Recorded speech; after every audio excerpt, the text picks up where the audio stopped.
Okay, your assignment for today was to complete the questions on pages 52 and 56. So let's go over that together. If you're at home and haven't done that, make sure you have those questions ready before you proceed and check your work there, please. All right, page 52, number 1.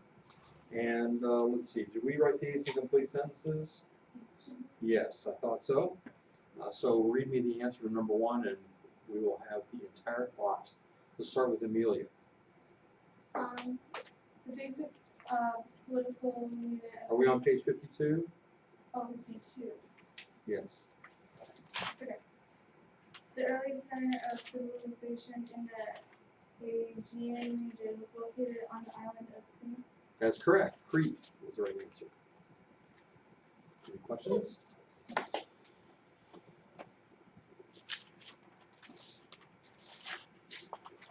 John, I don't have page 52. I did as 2A. Oh, there you did. Okay, I see it.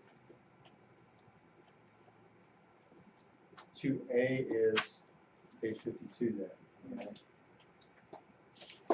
All right, number 2. Mia. The Asian culture that displayed a love for military pursuit was the Mycenaean civilization. That is correct. Mycenaean. Any question? All right, read number 3 for us, Noah. Troy was an ancient city that Henrik Schliemann, I think is how you say that. Right, Troy is the name of the city. Any questions? Okay, read number 4 for us, Stephen. Yeah, they added the Odyssey to two epic poems to get a glimpse of Greek life by the That is correct. The Iliad and the Odyssey. I'll give you a point for each of those. One for Iliad and one for Odyssey. And then read the rest of the question, Stephen. Oh, you didn't read the whole question. Do you have the rest of it, Griff? Yeah. Read it then. They are attributed to Homer. Attributed. Attributed to Homer. And instead of starting with a pronoun like they, let's say the poems, The poems or were use attributed- some kind of noun there. The poems are attributed to Homer. All right, so 3 points altogether for number 4. Iliad, Odyssey, and Homer. Any questions? Okay, are you ready to go, Matthew? I wasn't here when we did this assignment, so I didn't do it. Okay, the time to bring that up is before we start I didn't know. going over the answers. At what point did you discover you didn't have it? Just now. I didn't know there was. I wasn't here Monday. Last week. Monday. This is Monday. No, last week.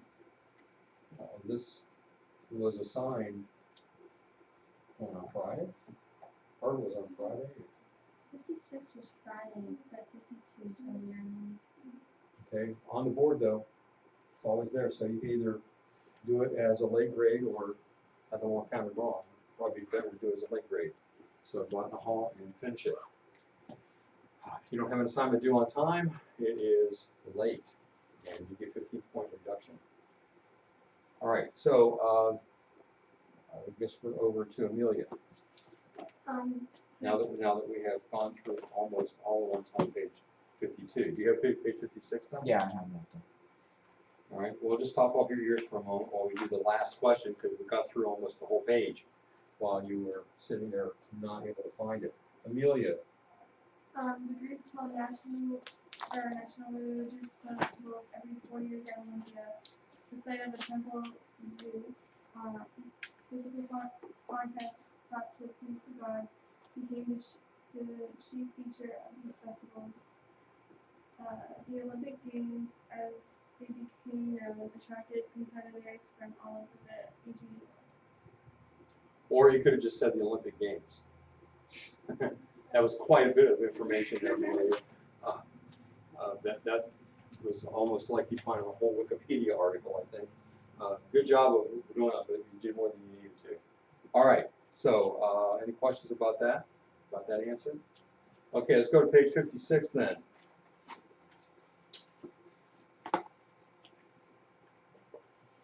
Do number 1 for us, Mia. The basic political unit of Greece was the polis or the city-state. That is correct. Any question? Number 2, Noah. Monarchy, oligarchy, tyranny, and democracy were 4 basic forms of government. That is correct. And you are also to define them. So what was your definition for monarchy? I don't know that. You did not complete the question. Stephen, do you have the definition for monarchy? You can receive the text from the council of members, ruled by one. Rule by one is the definition of monarchy. So it's a point for having the right list, and then also another point for the definition. So monarchy and then rule by one would be a total of 2 points. So that whole question would be like 8 points. Yes. All right, the oligarchy, what do you have for that, Griff? I didn't do the. No definitions? No. Matt, what do you have for oligarchy? I had rule of few. Right, rule by the few. And then what do you have for tyranny, Amelia? Was complete control of the government. Yes. Complete control or control by force, something along those lines. Any question about your answer? And democracy. Democracy meant rule by the people. Right.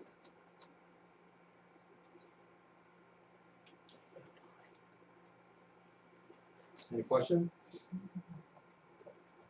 All right, number 3. Noah, read that for us. Sparta and Athens represented two opposing ways of life within Greek society. That's correct. With 2 points on that, one for each of the cities. Any question? All right, do number 4 for us, Stephen. Greek was the language God chose in the writing of the New Testament. Correct. Any question? And number 5, Griff. Athens was a city-state characterized by creativity, commercial endeavors, democracy, and individualism. Correct. That's a good complete answer. Wrote the whole thing out. That is correct. Any question? All right. Total the number you have incorrect. Put at the top. Matthew, keep yours and do page 52 on it. Write late at the top and give it to me by beginning of class tomorrow. Okay.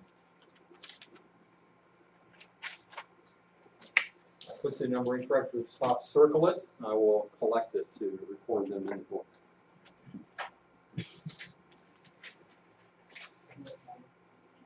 Yeah, this is on 2 pages, yeah. You don't like to use the back?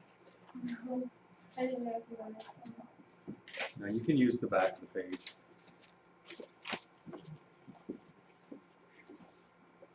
Were you finished your test correction? All right, so tomorrow, test corrections need to be returned. All right, let's open our notes now as we continue looking at Greece. We've looked at the mythology. You've read about some things we're going to go over today as well. And is that coming back? Yeah, are you ready? Yes.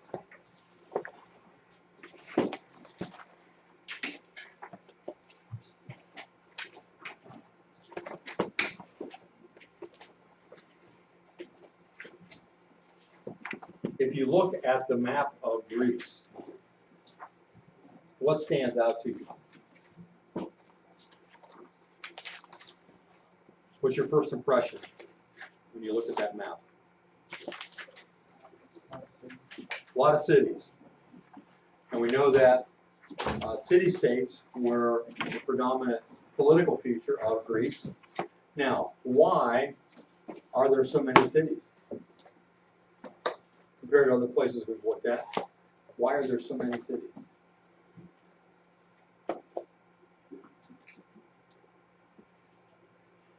Think about the topography.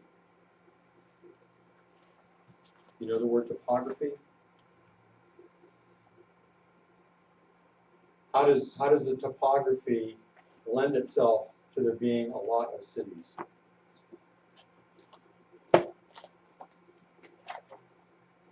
It'd be a good question for a quiz or test, wouldn't it? What is the topography of Greece?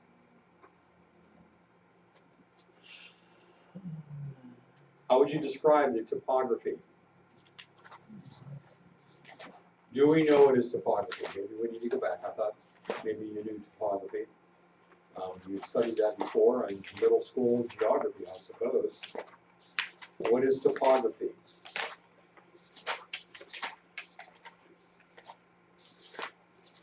Topography is a study of the land. So what kind of land do we see here? Mountains. Mountainous. So if you've got a lot of mountains, you're going to have little cities all over the place because it's too difficult to get from one place to another. So once people get to a spot, they settle there, they stay there. So we have many, many cities because of all the mountains through Greece. Because the mountains isolated them. What is the basic political unit of Greece? Polis, right. I have a friend whose last name is that. He's Greek, so his name means city. What are some other words that come from that idea of polis? Any other words you can think of that relate to that? Idea of polis being a city. Are there any other words that have that in it? Any words that we use? Polish? Did you say? Like polishing furniture? No. Sorry, that doesn't relate.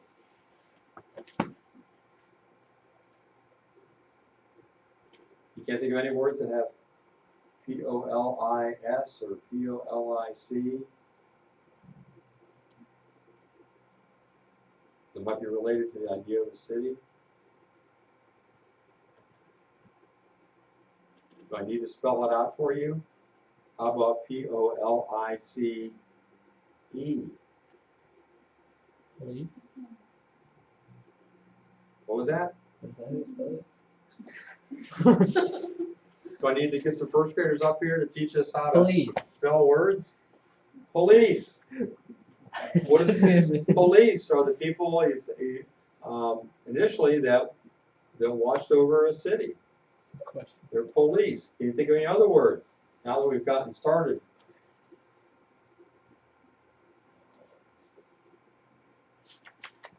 P-O-L-I. Anything that has that in it? Political. Political. Politics. Politician. All those relate to originally governing a city. Now we use it for government in general. All right, any other words that have polis in them? Home of the Colts. Have you ever heard of Indianapolis? Hmm? Yes. Yes? Polis is at the end of that. Any other cities that have polis? Home of the Vikings.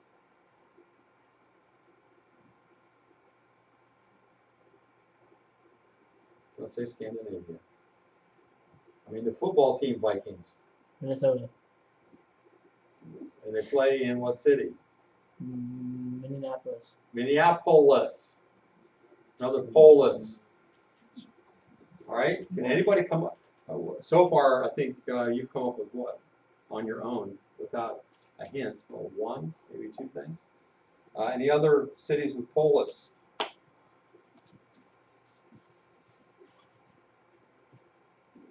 It's where our Naval Academy is located. In Maryland.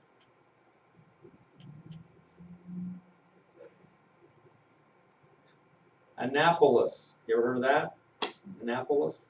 No? You ever heard of Annapolis? Oh my.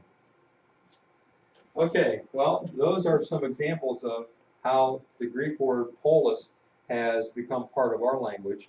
Well, maybe not your language, but part of most people's language in our country. All right, so we talked about the government of the city-states, and we'll get to that in a moment. I wanted to show you some pictures of how mountainous it is in Greece. This is an area of Greece where there are monasteries built. This up here, you see a little brownish reddish? That's a monastery built on top of this mountain. Here's another one. There's one over here. You can see in the background how mountainous that area of Greece is. Meteora is the name of the area. If you get a little closer now, you can see a monastery here, one over here, one over here.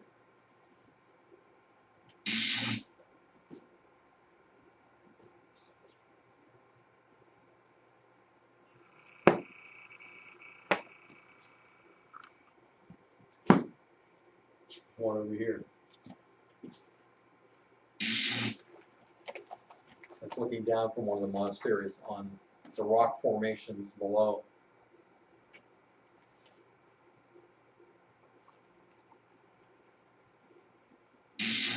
So that gives you an indication of how mountainous it is in Greece. Huge mountain peaks there, and those that built the monasteries built them without any modern means of building or of getting there. They got there. In fact, after the monasteries were even built, the only way for them to get up there was to be lowered in a basket on a rope. Imagine how scary that would have been. Today, they have modern methods of getting up there, including some roads that wind around and get there. Okay, let's talk about the government of the city-states. You already saw in your questions that you did for today that there are 4 forms of government. The first is monarchy, and that's easy enough for you, rule by one. The word mon, or the prefix mon, indicates one. Archy indicates rule. So it's one rule, one person rules. Rule by one. Any questions about that one? Okay, oligarchy, again we have the word ruling here. The oli refers to the fact that there are few people ruling. Third word is tyranny. We get our word tyrant from that, which is complete control by the government. And then we have democracy, with which you should be most familiar, and that is crassy, also means rule, and demo means people. So it's ruled by the people. Any questions about the different forms of government in Greece? All right, next we want to look at the development of the city-states. We're going to begin with the city of Sparta. Sparta was founded by Dorian conquerors who came down from the north. Sparta was one of the places to which they came, and they enslaved the inhabitants of that city and called them Helots. They were a thoroughly militaristic state. I'm very proud of the fact that they were militaristic. This was where Sparta is, and this is Sparta. They, the saying for the Spartans was, we'll find in a moment. They went through rigorous training. They started at age 7. What were you doing at age 7? Watching TV. One might wonder which was more productive. The Spartan being trained militarily or watching TV. They engaged in physical training. Training was harsh but effective. It made them into soldiers, good soldiers. There was something called fox time. This comes from originally from because they were encouraged to steal. As a soldier, they recognized that there would come a time maybe when they were stuck someplace and had to steal in order to survive. So they were encouraged to steal but not get caught. If they got caught, then it was big trouble. Not for stealing, but for getting caught. And there was one occasion when a young boy stole a fox. And he saw one of the superior officers coming toward him and didn't want to admit that he had stolen because he didn't want to be caught. And so he hid the fox underneath his garment. Well, as the superior officer was speaking to him, the fox didn't like being cooped up in there and was scratching him the whole time. But the boy didn't want to let on anything, and so he didn't say anything about the fox because, again, he didn't want to be caught at having been stealing. And eventually, the fox fox scratched him up so much that he died. But that's just an example of the rigor that these boys went through and how they were expected to go to other places and to steal. Each soldier learned absolute and unwavering loyalty. It's about being loyal. In fact, as they formed their phalanges and fought side by side, they always fought in the same position. So they always knew the guy next to them. And that guy became family. They also learned to swim, jump, run, wrestle, box, and most importantly, dance. Dance, you say? Why dance? Why would they learn to dance, you think? Party. So that they know how to party. Yeah. Because the Spartans are all about parties. No. Victory dance. A victory dance. So like catching a touchdown. Know how to dance. After they defeat the enemy, they know how to dance. No. How many of you have ever heard of Lynn Swann? Any of you Steelers fans? No Steelers fans in here? Oh. Well, one of the greatest Steelers receivers of all time back in the late 70s was in the Super Bowl, won MVP in the Super Bowl, has now been elected to the Hall of Fame, was Lynn Swann. And he was a very acrobatic receiver. He could jump really high and catch a pass. He was really good at it. Well, one of the things he did, which seemed very unmanly to most football players, is he took ballet lessons. A football player taking ballet. I imagine he got ribbed about that quite a bit. But he said it helped his ability to run and jump and to keep his balance. And that's what the Spartans had in mind. They thought dancing helped in the movements of battle.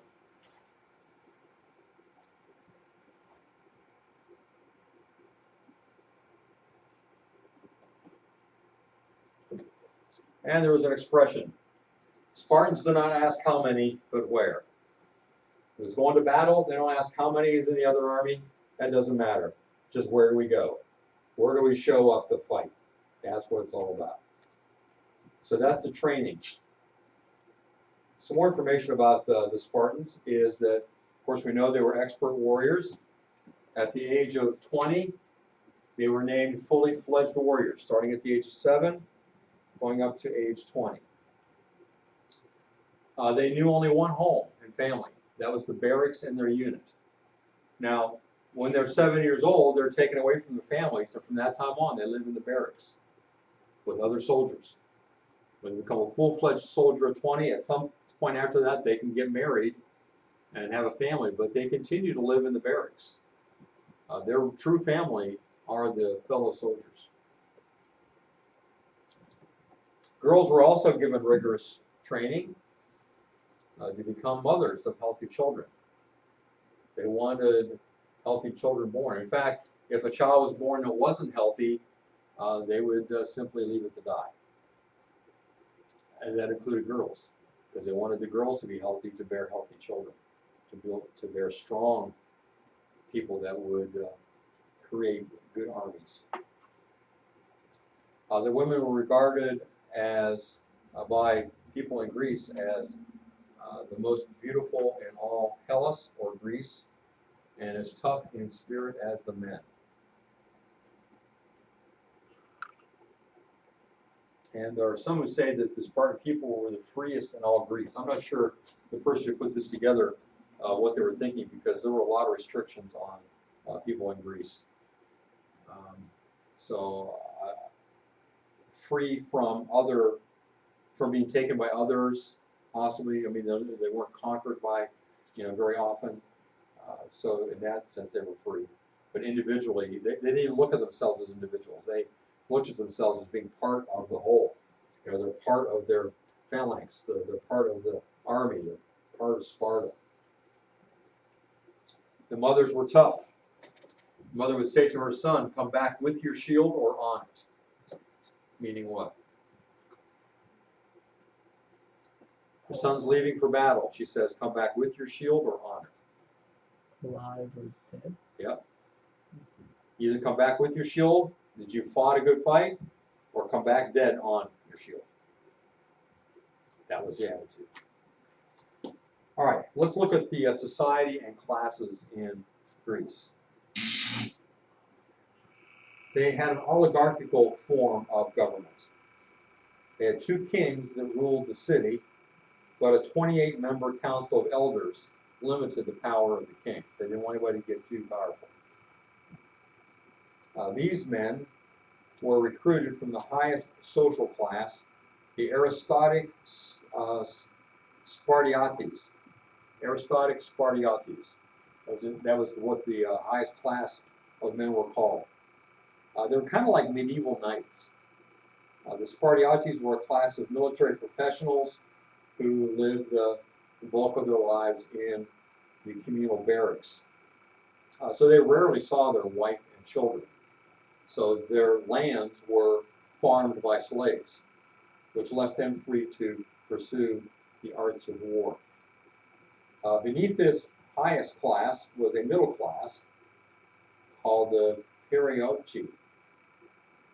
And you won't need to know these names. I'm just telling you so that you have an idea of what the society was like. This was made up of farmers and artisans who were the descendants of those peoples whom the Spartans had first conquered. The Perioeci paid taxes and could serve in the army, but had no real political rights. And then the lowest class were the Helots, which were slaves. These were descended from the people who had resisted Sparta when Sparta first came into, or the Dorians first came into Sparta. Because the Helots were constantly rebelling, the Spartans attempted to control them by forming a secret society that annually murdered any Helot suspected of encouraging subversion. So they had kind of a secret police that would murder any Helots that they thought were trying to rebel. Now, the Spartans were guilty of what's called ethnocentric isolationism. Those are some big words. Ethnocentric means that they were, their ideas, their life was centered around their own ethnic group, their own city. Isolationism means they didn't have contact with outside cities, outside places. So they enacted these kind of things. No travel abroad without permission. So you couldn't leave the city of Sparta and go somewhere else unless you had permission to do so. Secondly, they discouraged contact with the outside world. That's the isolationism. No contact with anybody else. All we need is right here in Sparta. And then if a foreigner did come into the city to trade or for whatever reason, they had to leave when there's no longer a reason for them to stay. So if a foreigner came in with some goods from somewhere and he's going to trade them, okay, as soon as you're done, out. They weren't exactly a tourist-friendly city. Well, force was used to establish oligarchies in neighboring city-states. So Sparta had contact with other cities around and forced them to become oligarchies also. And this organization of cities with Sparta at the head was called the Peloponnesian League. And I'm afraid that's a little blurry, but it's primarily cities down in I can't see on that map. I don't know why that came out so blurry. Can't even find Sparta on there, but it was a group of cities following Sparta. All right, any questions about Sparta?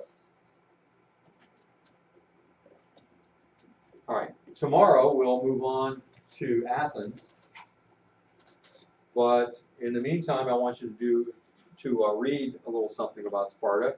So in your packet of materials, you have an article entitled Spartan Training. So I thought you might be interested in reading a little more about their training, and then there's some questions to answer following that. Okay, everybody, looks like everybody has it, Spartan training, it should be towards the back of your materials. Spartan training, read that and answer the questions. And don't forget to make the test corrections for tomorrow as well. Okay, you can work on that the rest of the period.